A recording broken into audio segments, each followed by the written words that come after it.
Hello, everybody. This is Johannes speaking for the Great Johannes podcast. I'm doing a series of talks where I basically give you a speech.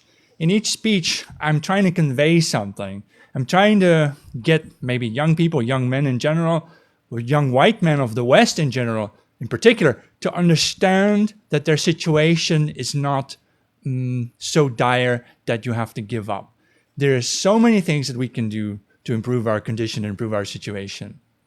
And for today, I wanted to talk about what exactly makes someone a more mature adult person. What makes you dominant? What makes you act or be in a superior manner? Right? What makes you a leader? And so there's a whole psychological program underpinning this. And it has something to do, strangely, with the way that we color code our political movements. Remember that in the USA, the Republicans are the reds, right? And the Democrats are the blues, right? And so it turns out the way you color things matters. And the people who gave you the pride flag with the rainbow, they knew that and they understood that very well. So we're going to decipher that a bit and we're going to disentangle ourselves from it to then see clearly once again our path forward. By the way, Ozzy Osbourne died, but I'm not into satanic shit anyway. I'm going to revive Western civilization together with your help. A commenter a while back noted that their 3-year-old toddler appeared to behave as a drunk adult man, the way it moved and stumbled and babbled. The comparison got me to study the cognitive side effects of the most popular recreational drugs in use throughout recent history, say since the 1920s in the Western world. And indeed, each popular substance, varying from decade to decade, from alcohol to fentanyl, if you know what I'm saying, and everything in between, if used regularly, had a specific effect, namely of experiencing impaired memory, diminished cognition, and reduced executive function or decision-making ability. It turns out that recreational drugs are likely so popular among people or young people because they help return people mentally to a childlike state, presumably to escape the dread of adult responsibilities and the stress of, say, work life. I'm not a fan of drug abuse, but now I do understand a lot better why so many conservative movements traditionally always argue against drug use and even against alcohol. They don't want people to be immature and childlike. They want people to be the opposite. And though I can relate to people seeking temporary relief from stress, it becomes a big problem when addictions trap people in permanent childlike states, when the cognitive damage becomes lasting or permanent. Even Mary Joanna, get it? For example, especially when regular use starts in one's teenage years, and a lot of people start smoking ganja in their teens, leads to a permanent cognitive slowdown in adulthood. Is this now the so-called opening of one's mind that liberals always advertise? Remember, they always tell you, open your mind, and that's what substances are for, right? It appears to me, though, more of a closing of one's mind or a retardation. There's nothing revolutionary about not being able to make decisions. I can also see why liberal movements traditionally have always argued for the use of legally permitted recreational drugs. Profit motives may play a role as well, since many states around the world, or at least their elites, by law, tend to control the production of alcohol or other recreational substances, such as Sweden's Systembolaget, a government-owned chain of liquor stores. Under the Romanov family, a long time ago, the Tsar family, the Russian state controlled the production of vodka, offering a considerable stream of income. The other reason that liberals favor drug use may be that people once devolved into a reduced state of cognition, become more governable. A person regularly under the influence of certain substances that diminish one's memory function, executive function, and decision-making ability can no longer be expected to govern themselves. See, a modern state needs a dependent people, and dependent people need a strong state to govern them. It's a two-way process. There are people who prefer to shun adulthood altogether and relinquish their responsibilities to a more powerful actor, such as father government or mommy media. The supply of such people is matched by the needs of a state for precisely the irresponsible people who need constant supervision. After all, government is a business model, and they make money off of people who need support. It's much easier to control citizens if they would just exist permanently on a lower level of mental capacity than to have to deal with outspoken critical adults who demand to be treated equally and seriously by the state. Are you kidding me? No. Taken to the extreme, the difference between independent humans and algorithmic slaves is that difference of between lions roaming the plains and termites following a queen's programming. Aldous Huxley, who used to do a lot of ganja, warned of this in his novel Brave New World. But I suspect that our globalist overclasses see drug use as desirable to have people biologically conditioned by a sort of functional caste system, as it was described in that book Brave New World. Depending on what test tube you were put in, you were conditioned to be either a manager or a worker or something else. But that functionality implies a people's erasure. It means making people into blank slates so that the state can reprogram them later as needed. Biological features of language, race, culture, sex, or nation, biological nation, because the word natio means of the shared birth, must all be effaced to make us as visually identical as termites or ants, all the same form and shape and the same color. This is what is meant by equality, after all. It's the erasure of your personality, your race, and of your national culture in order to make newborns interchangeable and ready for their conditioning.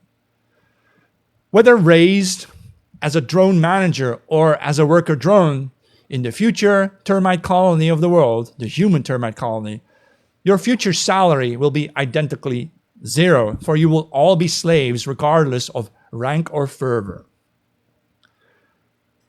If so-called liberal and progressive regimes then can benefit from reducing their population's cognitive functioning by making people dependent on substances that also make those people more dependent on the state for their governments, does that perhaps also explain why such states favor demographics with lower IQs, more akin to the abilities of children?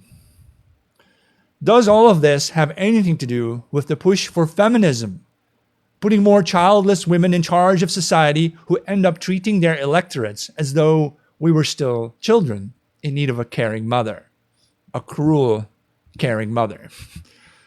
It's an attack on responsible adulthood disguised as hedonistic pleasure.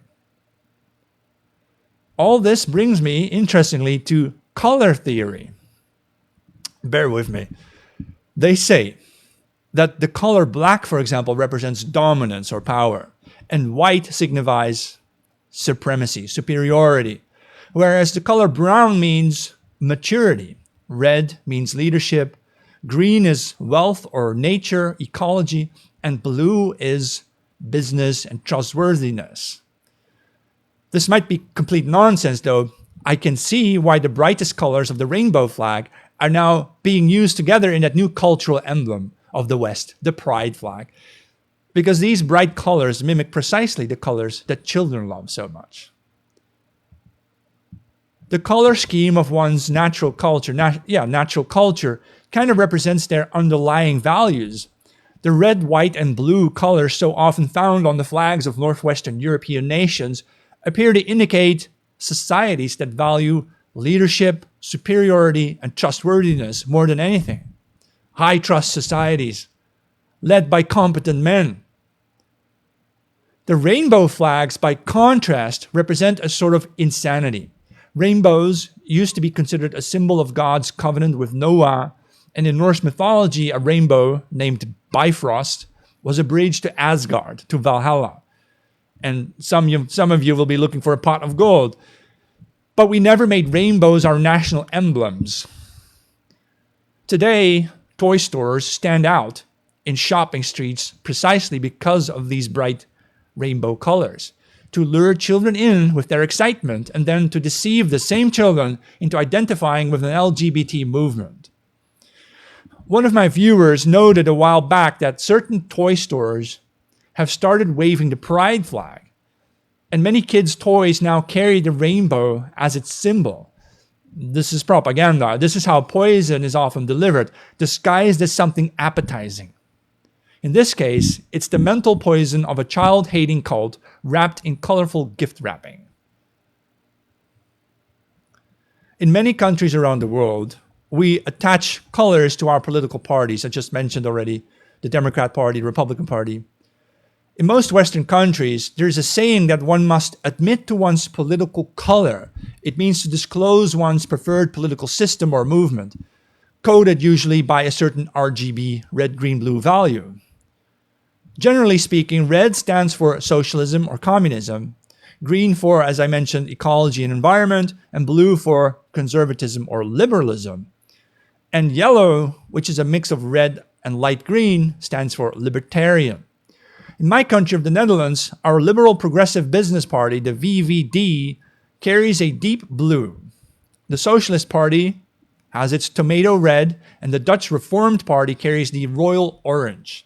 This is how it is in most countries that have a conservative, liberal, or socialist political wing. In the USA, they seemingly reversed it, as the Republican right party carries the red of socialism, and the Democrat left carries the blue of liberalism or conservatism.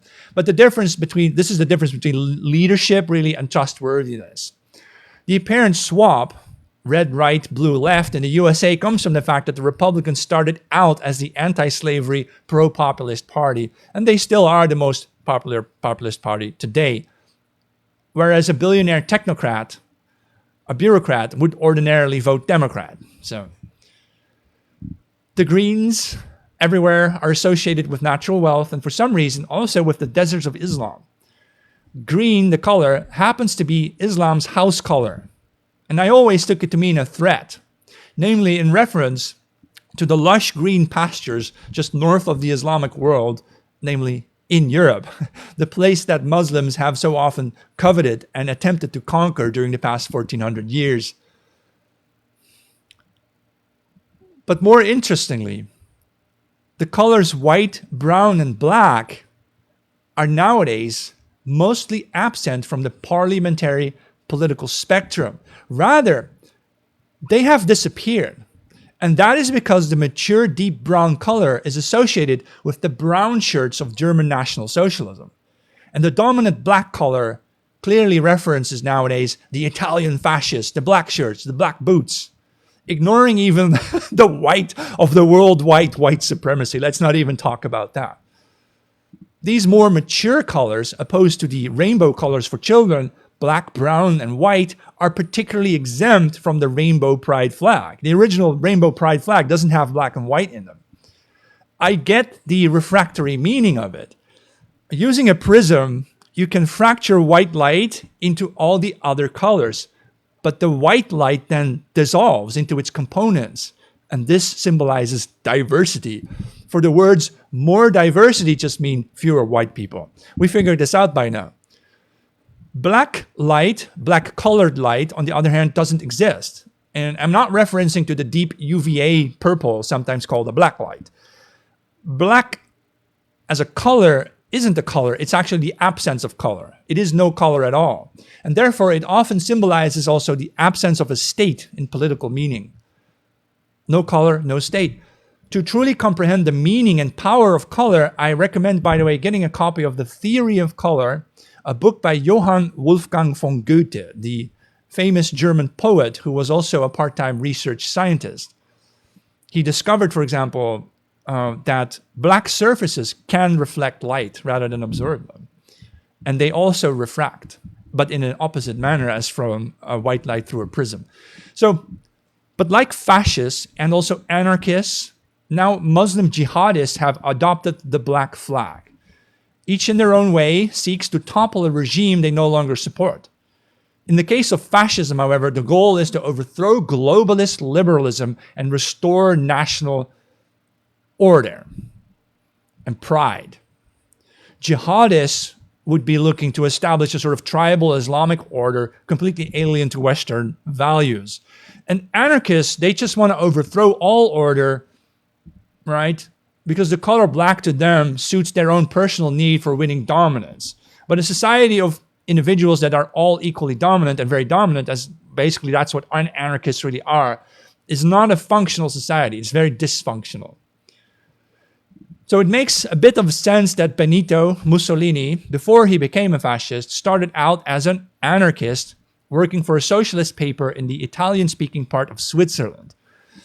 And in Ernst Jünger's novel, Ernst Jünger, I've spoken about them. He's the author of that book, Storm of Steel and The Forest Passage. He wrote many books, including the novel Oemsville or Oemsville. In that book, the author proposes a sort of person who is called an anarch. An anarch needs to be understood in contrast to a monarch. Anarch and monarch. Both the anarch and the monarch are absolute rulers in their own way, except the anarch doesn't have a people. The monarch rules the people. The anarch is also like a monarch but doesn't have a people. So unlike the anarchist, however, the anarch doesn't hate society so much, nor does he seek to completely destroy it. The anarch rather blends in with the world like a chameleon without worrying too much about things like the law. Being an anarch may be a useful step toward re-empowering oneself, to loosen the tie between one's citizenship and state control. An anarch, in this sense, is an adult who doesn't take the outside world all too seriously any longer. I need a sip for a moment. Mussolini did start out as an anarchist, so I hope, after all of this talk of colors in politics, you can now also appreciate why the Third Reich swastika flag had such a powerful appeal, as did the flag of Japan. And this is not a coincidence, combining the red of leadership with the white of supremacy, both flags. And notice that without the swastika, the German flag would have been the inverse of today's Japanese flag, right? A white flag with a red dot or a red flag with a white dot, right? And that both countries were allies during World War II, as though they were truly trying to complement one another. Indeed, after the end of World War II, the politics of diversity have almost entirely replaced the tougher politics of a dominant, mature supremacy. But isn't that a bit odd? Why would the most mature, superior, and powerful political colors be banned from the West's political spectrum? The black of dominance, the brown of maturity, the white of supremacy, missing from the rainbow pride flag, for example. Well, as with the disappearance of these colors of the political far right, maturity has also been replaced with a worship of childishness. Remember when adulting became a verb and kids were told never to grow up, as though being an adult is something icky, filthy. We don't want that. And nowadays, TV, Netflix, and school propaganda bombard people with this message that we should reconnect with our inner child. What I actually think is happening is that ordinary citizens are being domesticated. We're being domesticated like cattle. We are being specifically instructed through media and education not to develop the skill to govern oneself like an anarch, but to remain totally dependent on state guidance like a termite in a colony. Who wouldn't agree today that education is meant to stunt your development and stifle your progress as a human being? It's meant to dumb you down because it's there to prevent you from leveling up. There is one more color, though. So if black is the absence of color, there's one hidden color here. It is the unseen, transparent layer of modern power, the invisible color of corporate globalism that permeates everything you see. It's like a see-through mirror. And to shatter this mirror of globalism, we shall need a neo-fascist or neo-reactionary counter-movement. A form of anti-globalist anarchism, not merely to destroy globalism and then to live among its pointy shards, but to clean up the whole mess and to revive a more mature and healthy nationalism in its place. We shall shatter globalism into 1,000 nations by uniting the dominant, mature leaders among our peoples to take back charge. The power wielded by multinational corporations needs to be brought back under the command of national leadership, rather than to allow commercial interests dictating the behaviors of our citizens, as though we are lemmings in a cage who need to be conditioned to behave in a more profitable manner. That's not why we were put on this earth. The commercial world has by now totally perverted traditional life, and I'd say life in general. It has reduced people into Pavlovian dogs who secrete saliva at the push of a button. There's no debate about this. We're not going to say please. The reproductive health of our peoples must not be corrupted by corporate psychologists who study how to make men more addicted to porn. The porn industry, and the word industry is as offensive as it gets here, implying its actors are just cattle, needs to be completely shut down. The point is that the commercialization of human reproductive activity means humanity has already lost its reason to exist. As in Huxley's novel Brave New World, or as in any ant or termite colony, sexuality and reproduction have been made wholly subservient to state interests, directed by a queen, guarded by her lackeys. Biologists call ants and termites social insects, and I thought that was really laughable. Like, what is social about having no mind of one's own to think, and to merely exist as a rule-following neutered drone with no will of its own, no soul, no spirit, nothing. Just being operated by an algorithm. How is that social? That, to me, is the opposite of social. I would call them totalitarian insects.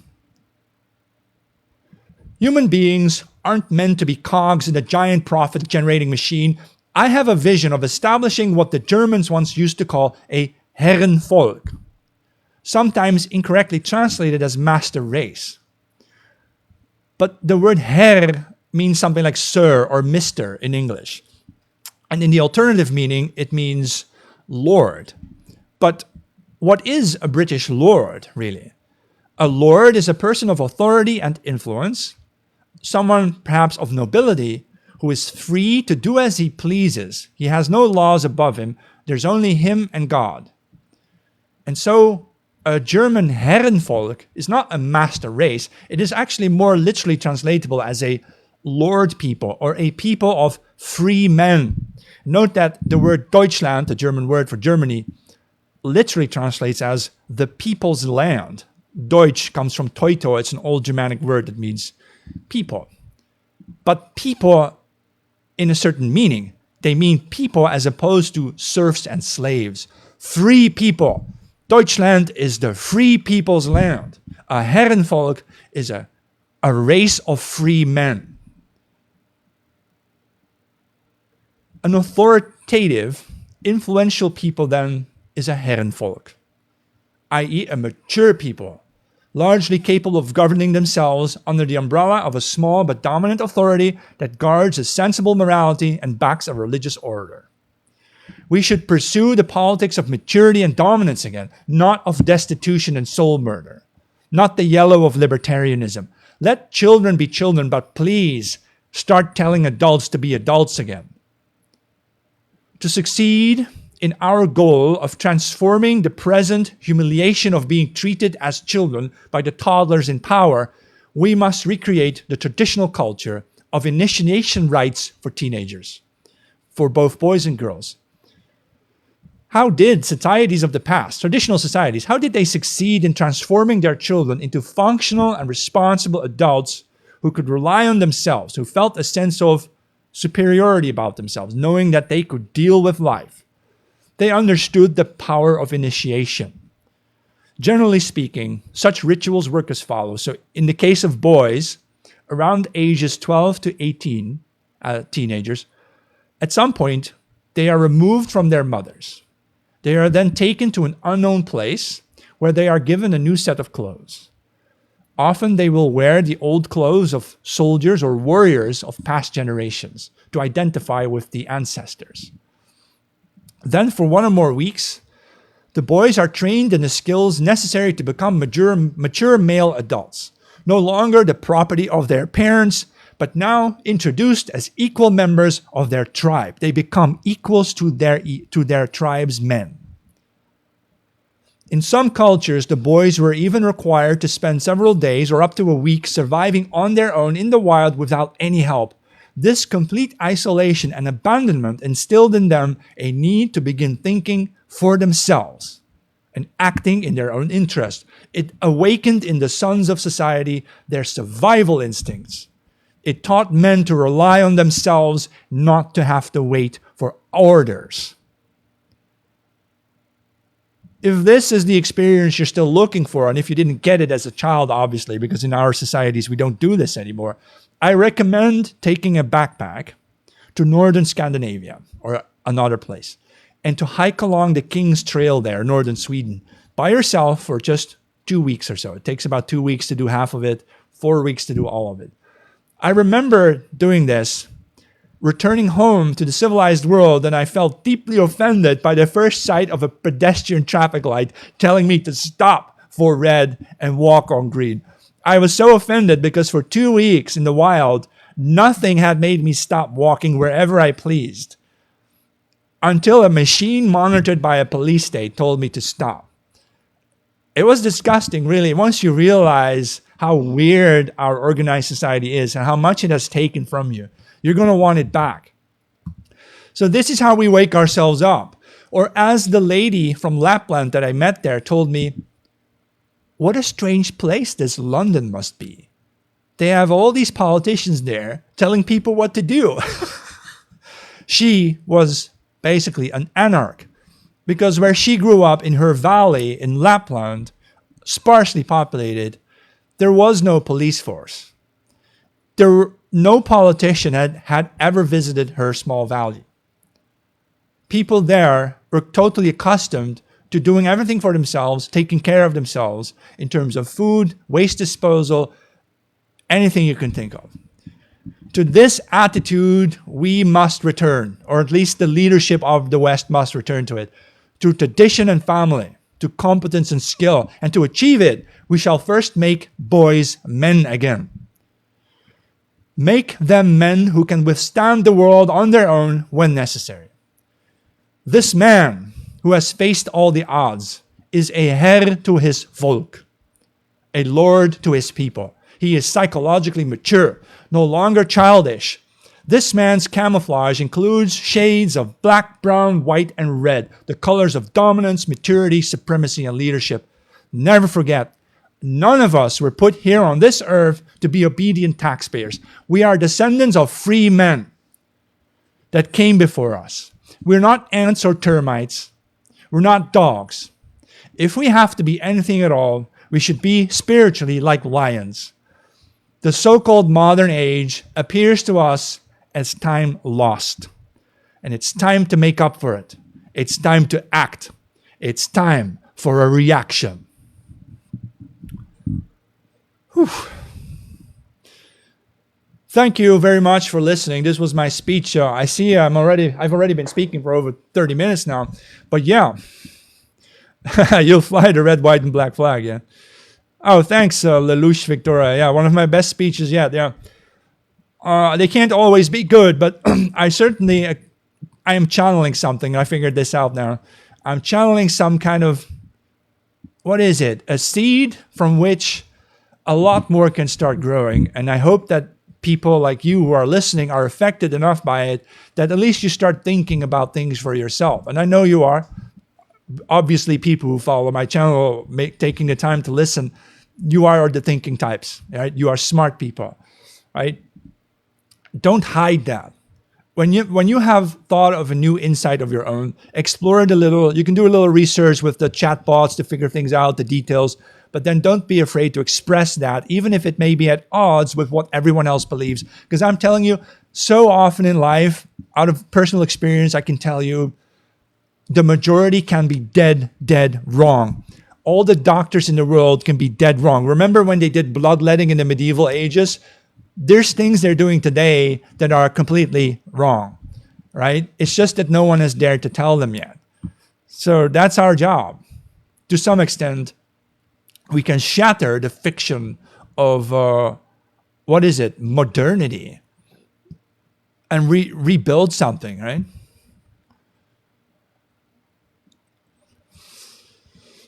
Smart people have been followed by the government in Swiss apartheid, really. Yeah. Will you run for a seat in parliament, or will you be manning the barricades? If these are my choices, I would man the barricades. I would probably do that. I would probably pick a fight, yeah. No, that's because I live in the Netherlands. What can I do here? A small parliament, zero influence. I've seen career politicians spend 30 years of their lives in Dutch politics achieving absolutely nothing. That's not what I want. My goal is to achieve something. I want to really change something. And I will find a way to do so, whatever the path is. So the path itself isn't important to me. It's about getting there where I want to be, right?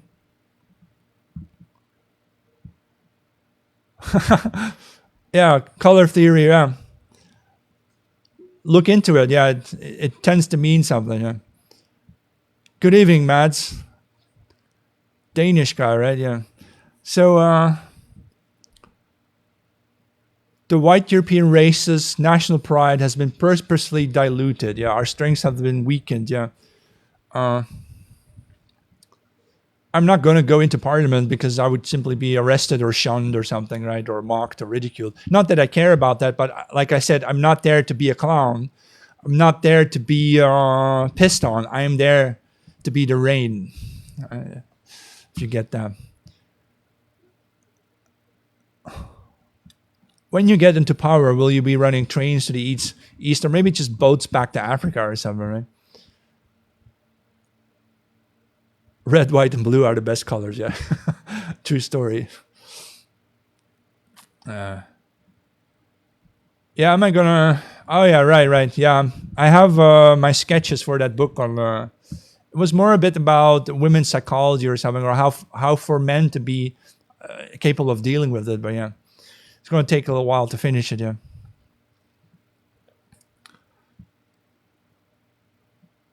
Yeah. The revolt needs to happen from the bottom up, from the commoners to the elite, yeah. Though I do have one question here. Are the elites really our targets?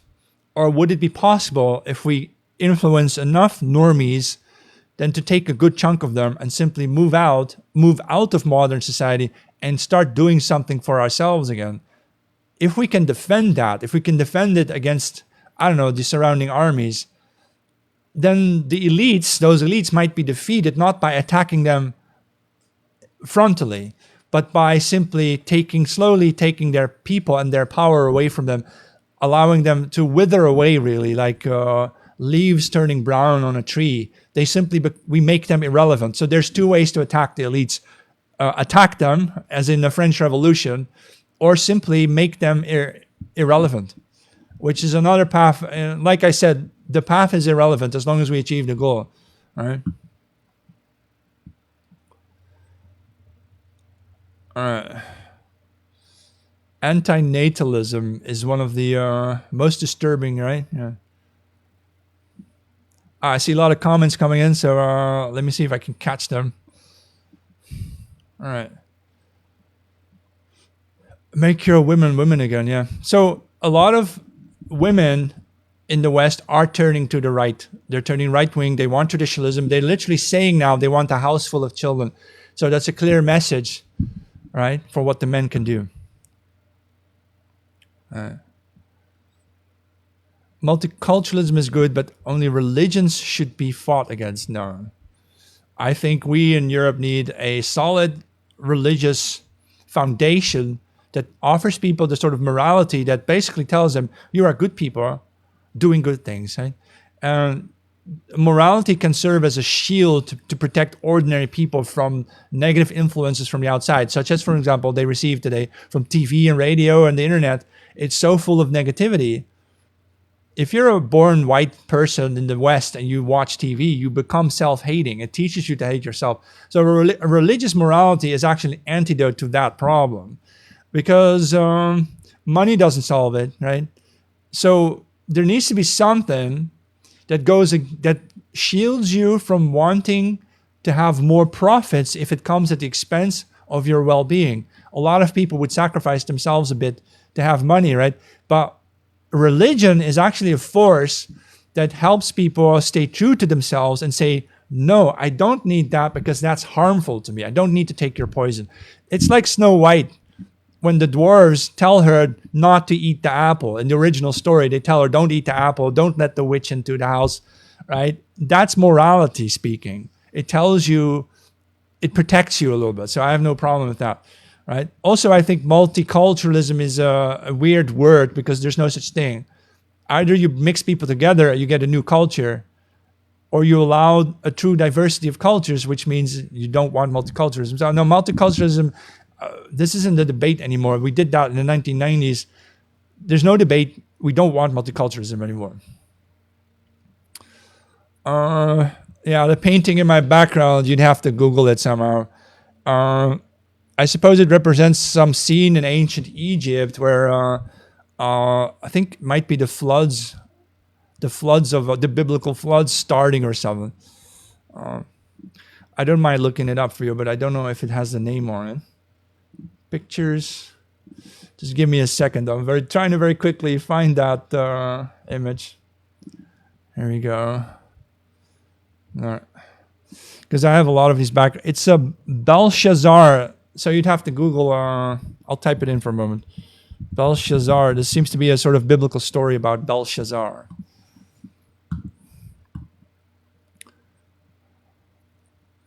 All right. I think they store all those bombs and nukes for when white people reorganize and migrate. Yeah, maybe. I would use them to blow up the big cities once we leave. So that's going to be an interesting race, a race to get the bombs, the hydrogen bombs, whatever, right?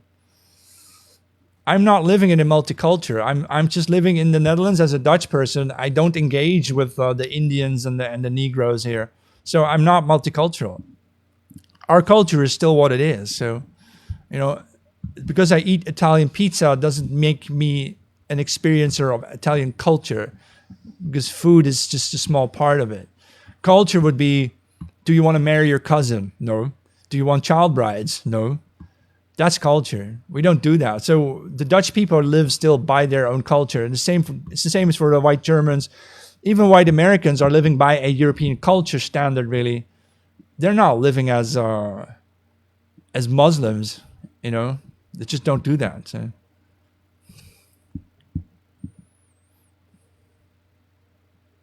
Really, there are anti-racist fascists who believe in multiracial states. Okay, that's just dumb. All right.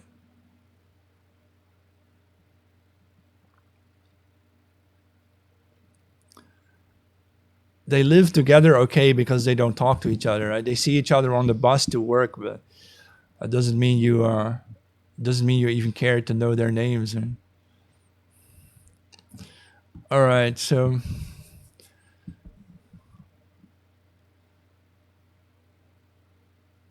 what if we eventually liberated the cities? Right, that's a good idea. Lots of bombs are stored in the Netherlands, yeah. So the Netherlands has a lot of bombs because after World War II, there was a whole NATO movement called Project Gladio that tried to prepare for another war on Russia, actually. And so they stored a lot of, they say, atomic weapons and so on, nuclear weapons, along the Rhine, really. Not in Germany, because they didn't want Germany to have these weapons, obviously. Because the Soviets at the time had still taken, this was the Cold War stuff, where the Soviets had taken Berlin and Eastern Europe and so on, or maybe not Berlin, half of it, right? And so we had all these bombs ready for another war with Russia.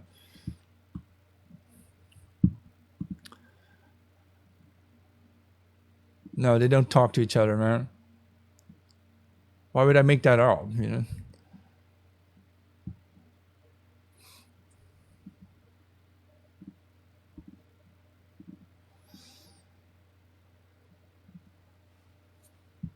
Oh, really? It's a feast after conquering Israel for the first time. Who were the conquerors? Was it the Romans or something, or Winters?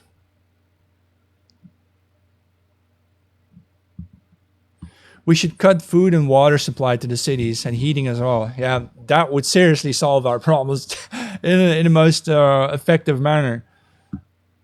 If we could only find, land, land with enough water and resources, fuel to do what we need to do to have large families again. Probably the bottleneck of this whole story is how do we defend ourselves? Because we're going to still face parties with modern weapons. How do we defend ourselves against relatively modern weapons? Maybe the outcome of the drone wars now in eastern Ukraine are going to teach us something, that maybe we won't need big bombs and rockets, but maybe we can do with small drones. If we have them in large enough numbers, got a hiccup, then we could perhaps defend ourselves and say, hey, if you touch us, we're sending a swarm to sting you, like the way you become like a bee's nest, a beehive. If they touch us, they're going to get stung, right? So they won't touch us. That might be an attitude. I was just talking during the speech, I was talking about not being ants or termites. No, we're not going to be like bees either, but the way a beehive protects itself, meaning all at once stinging the bear, basically. We can sting the bear. I am a terrorist now, but you can leave.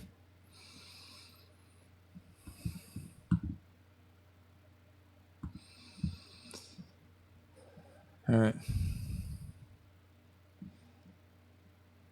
Oh, the Babylon. Oh, really? So wait, I'll show you the painting one more time, briefly. So apparently, we figured out this painting is about Babylonians taking over Israel. Basically, Babylonians, Jews hate this period in their history.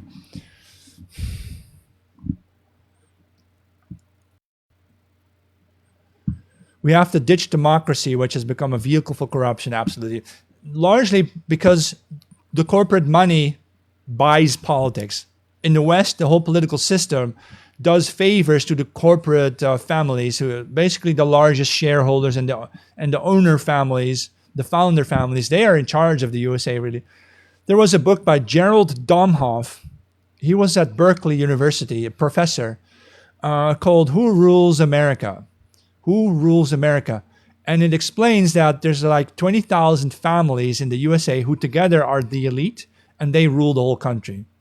Many of them are white, but there's also Jews among them. It's that Jews are more specialized in the media, journalism, and so on, Hollywood, right?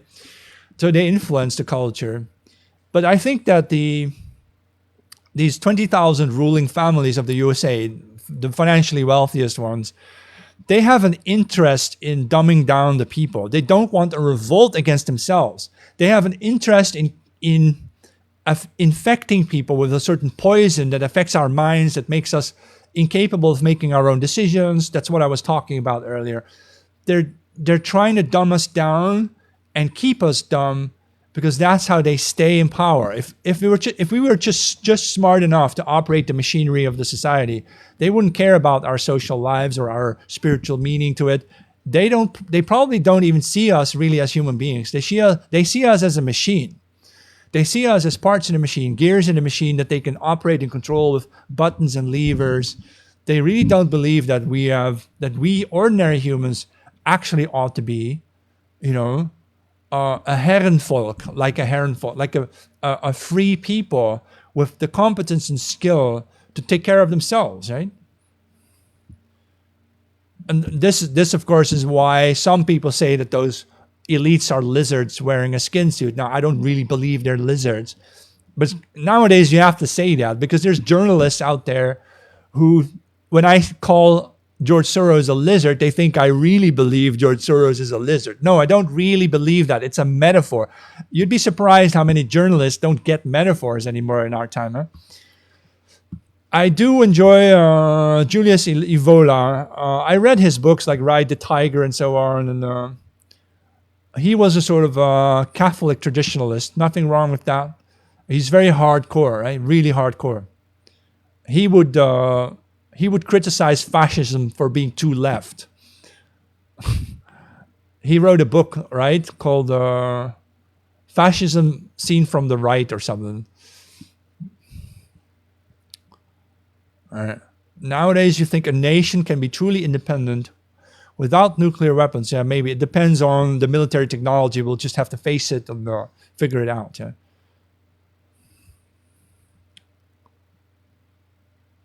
Oh yeah. That's what happened. Yeah, we had a leader in the Netherlands,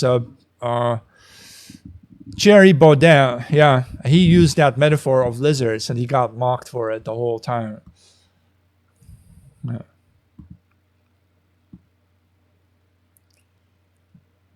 Our young people face a bleak future. Yeah.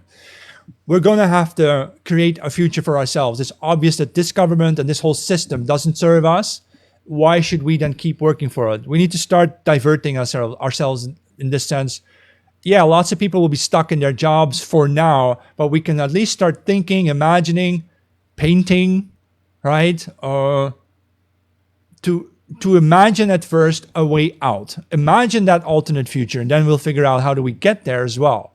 Right? But it starts with the imagination of what we really want, and then you have to go to work backwards probably to come up with some plan to get there. Now, I've spoken about this a lot. I have a lot of visions. We might, in a worst case scenario, escape Europe and move to the subarctic regions. In case the climate temperatures rise, those territories become fertile for agriculture. And then I did did some calculations, and you could probably feed 500 million people in the subarctic regions of northern Eurasia. That's still below the polar circles. It's not the North Pole. It's what's below there. It's basically a forest woodland at the moment. Like Siberia, it's a thick woodland, but it's too cold right now to do agriculture there. The soil is too frozen. But if it were to thaw up, yeah, we would have a massive place that we could colonize.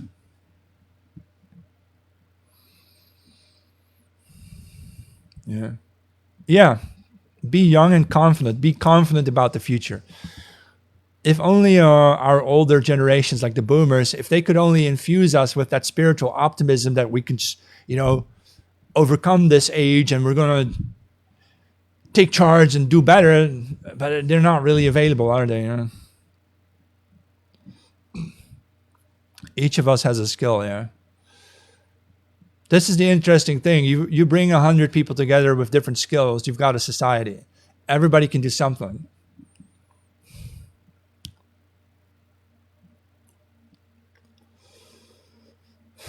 Yeah. You're 54 and not hopeful at all. Well, you've got to change that. Can't go on like this. We've got to get strong again, man. Especially the younger people, they look at you. And if you're not walking down the street with a smile on your face, they think nothing will ever get better. You've got to instill confidence in them. That's the only way forward. You got to teach the young people, hey, here's what you can do. Acquire these skills, break through that wall, and be free again. At least I try to do it that way. Yeah. India, is a threat? I don't think so. Indian people can be a pest, but I don't think they're a danger to us that much, no.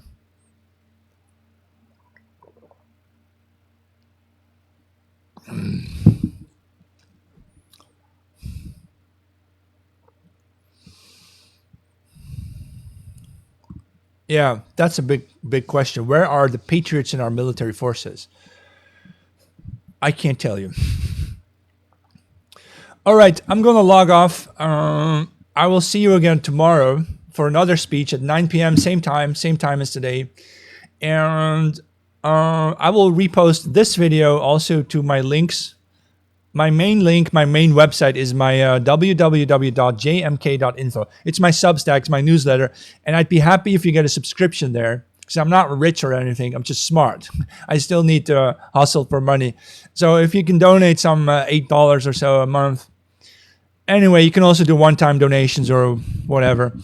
And here's my other links. You have Rumble at JohannesMK. I put all my videos there. Also on jmk.info, all my videos are there. And also on YouTube at The Great Johannes. Though YouTube has a bit more censorship, so not all my videos are on it. And then you can follow me on JohannesMKX. I hope to monetize my X account soon. And hey, you even see me on Instagram. But I usually just post some TikTok videos. I repost them to Instagram so you can see them there as well, right?